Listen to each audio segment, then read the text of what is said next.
आपल्या वाढलेल्या स्ट्रेस लेवल्समुळे आपला मसल लॉस होऊ शकतो का आणि याच वाढलेल्या स्ट्रेस लेवल्समुळे आपल्याला शारीरिक थकवा येऊ शकतो का, हे आपण आज जाणून घेऊया. आपल्या स्ट्रेस लेवल जसजशा वाढत जातात तसतसं आपल्या शरीरामध्ये कॉर्टिसॉल नावाच्या एका स्ट्रेस हार्मोनचं प्रोडक्शन वाढायला लागतं. आणि हा जो कॉर्टिसॉल आहे हा बऱ्याचशा कॅटॅबॉलिक प्रोसेसमध्ये इन्वॉल्ड असतो. कॅटॅबॉलिझमचा अर्थच बेसिकली आहे की ब्रेकडाऊन, आणि स्पेसिफिकली हा मसलच्या ब्रेकडाऊनमध्ये इन्वॉल्व व्हायला लागतो. एका ग्लुकोनिओजेनेसिस नावाची एक प्रोसेस आहे ज्यामध्ये नॉन कार्बोहायड्रेट सोर्सेस जे आहेत त्याच्यापासून ग्लुकोज बनायला सुरुवात होते. अशा ग्लुकोनिओजेनेसिस प्रोसेसचा एक मीडिएटर म्हणून हा कॉर्टिसॉल नावाचा हार्मोन काम करत असतो.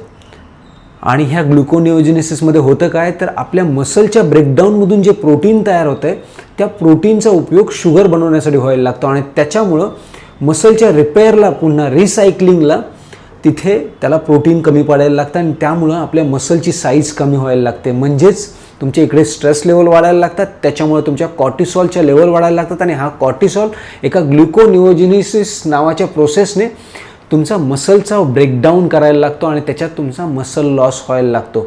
याच्या व्यतिरिक्तही एक मेकॅनिझम आहे ज्यामध्ये हा कॉर्टिसॉल हार्मोन तुम्हाला इन्सुलिन रेजिस्टन्स डेव्हलप करतो. आता इन्सुलिन रेजिस्टन्समध्ये काय होतं, तर तुमच्या ब्लडमधल्या ग्लुकोज तुमच्या मसलमध्ये पुरेशा प्रमाणात पोहोचू शकत नाही आणि त्याच्यामुळे तुमच्या मसलला सर्वात जास्त गरज जी असते स्वतःला जिवंत ठेवण्यासाठी ती असते शुगरची. जर मसलला शुगर भेटू शकली नाही तर ह्या मसलचं ब्रेकडाऊन व्हायला लागतं, त्याची साईज कमी व्हायला लागते, तो स्वतःला जिवंत ठेवू शकत नाही आणि त्यामुळेच वाढलेल्या स्ट्रेस लेवलमुळे, वाढलेल्या कॉर्टिसॉल लेवलमुळे तुम्हाला इन्सुलिन रेजिस्टन्स डेव्हलप होतो आणि त्याच्यामुळे तुमचा मसल लॉस व्हायला लागतो. याच्या व्यतिरिक्तही अजून एक रिझन आहे, ते म्हणजे ज्यांच्या स्ट्रेस लेवल वाढलेले आहेत अशा लोकांमध्ये त्यांना पुरेशी झोप भेटत नाही, त्यांची झोप होऊ शकत नाही, त्यांना निद्रानाशाचा प्रॉब्लेम डेव्हलप व्हायला लागतो. आणि त्याच्यामध्ये होतं काय की आपल्या झोपेमध्येच आपल्या मसलचा रिपेअर होत असतो.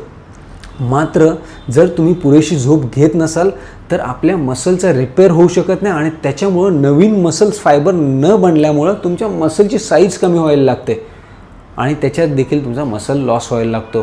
म्हणजे अशा 2-3 मेकॅनिझम आहेत ज्याच्यामध्ये तुमच्या स्ट्रेस लेवल वाढल्या की तुमचा कॉर्टिसॉल लेवल वाढतो आणि त्याच्यामुळं तुमच्या मसल लॉस व्हायला लागतो किंवा इन्सुलिन रेजिस्टन्स डेव्हलप होतो आणि त्याच्यामुळं तुमचा मसल लॉस होतो किंवा झोप पुरेशी न भेटल्यामुळं तुमचा मसल लॉस व्हायला लागतो. पुढच्या व्हिडिओमध्ये आपण हे शिकूया की जर तुमच्या स्ट्रेस लेवल वाढल्या तर तुम्हाला फ्रिक्वेंटली युरिनरी ट्रॅक्ट इन्फेक्शन्स होऊ शकतात का.